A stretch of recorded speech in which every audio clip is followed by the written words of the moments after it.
Bonjour et bienvenue dans ce nouveau Le saviez-vous? Le Maroc entretient depuis longtemps des relations privilégiées, voire quelquefois ambiguës avec Israël.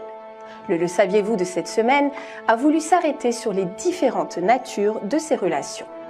Dès le sommet arabe de septembre 1965 à Casablanca, le roi Hassan II incite les chefs d'État présents à une cohabitation paisible avec Israël. Un des premiers chefs d'État arabes à avoir accueilli des chefs sionistes, c'était le Maroc, avant tout le monde. Et au vu et au su, c'était en 86. Il avait reçu Yitzhak Rabin et Shimon Peres, alors que la Palestine était sous occupation. En 2009, Barack Obama espère que le Maroc jouera un rôle important dans le rapprochement entre le monde arabe et Tel Aviv.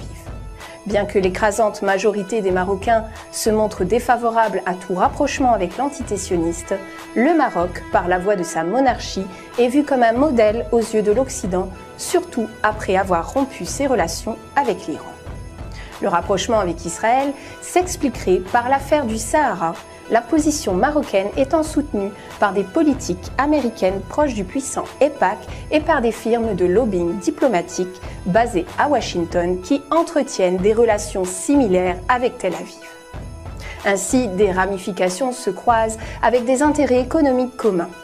Intérêts économiques qui se reflètent dans de nombreux domaines. Dans le tourisme, par exemple, l'immobilier de luxe de Tanger et de Fès est prisé en Israël. Le New York Times avait annoncé que la compagnie aérienne israélienne El Al cherchait à tisser des liens avec la Royal Air Maroc. Dans la finance, les banques Leumi et Apolline ont ainsi mis en place des passerelles pour des opérations d'import-export entre le Maroc et Israël via des conventions avec plusieurs institutions financières marocaines. Rabat intensifie ses relations commerciales avec Tel Aviv, dont les flux sont loin d'être négligeables. Un sujet qui demeure tabou pour l'opinion publique, mais les diplomates et les chefs d'entreprise marocains conviennent en privé que les routes commerciales avec Israël existent et se développent à grands pas. C'est dans le militaire que cette normalisation passive est la plus discrète. Le roi du Maroc, la monarchie marocaine, depuis 61, depuis Hassan II en tout cas, ça c'est sûr, elle collabore avec Israël et le Mossad main dans la main, avec les sionistes. Enfin, c'est pas... Je ne dévoile pas un secret. Enfin, je veux dire, c'est connu et reconnu. Enfin, je veux dire, qui a formé les agents de la sécurité du palais, les gens du Mossad, qui a formé des officiers les officiers allaient s'entraîner en Israël, se former en Israël.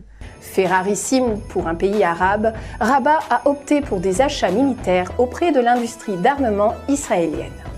Le sujet est tellement sensible que les deux pays en font un secret d'État. Ces transactions passaient généralement par des intermédiaires, comme en Afrique du Sud du temps de l'apartheid.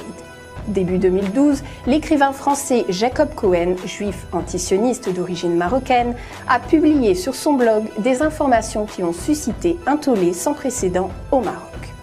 Jacob Cohen a révélé qu'un conseiller du roi Mohamed VI et en même temps espion à la solde d'Israël, selon M. Cohen, André Azoulay est un membre du réseau Sayanim relevant du Mossad. Le Maroc, enfin l'autorité, la plus haute autorité marocaine, c'est le roi, la monarchie marche main dans la main avec Israël et avec le Mossad. Donc André Azoulay ne joue que le rôle de facilitateur, parce que c'était un ancien banquier. Il a beaucoup d'amis dans la banque à New York, à Paris, etc.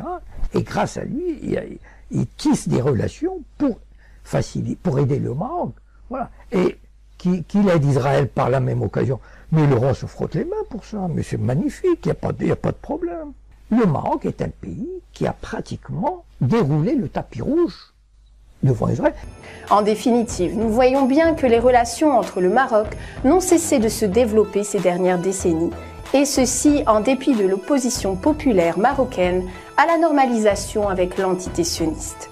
Opposition traduite par les nombreuses marches dans le royaume contre Israël lors des événements de Gaza de 2009.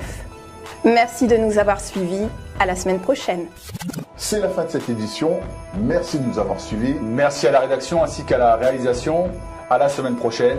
Et surtout, n'oubliez pas, passez l'info.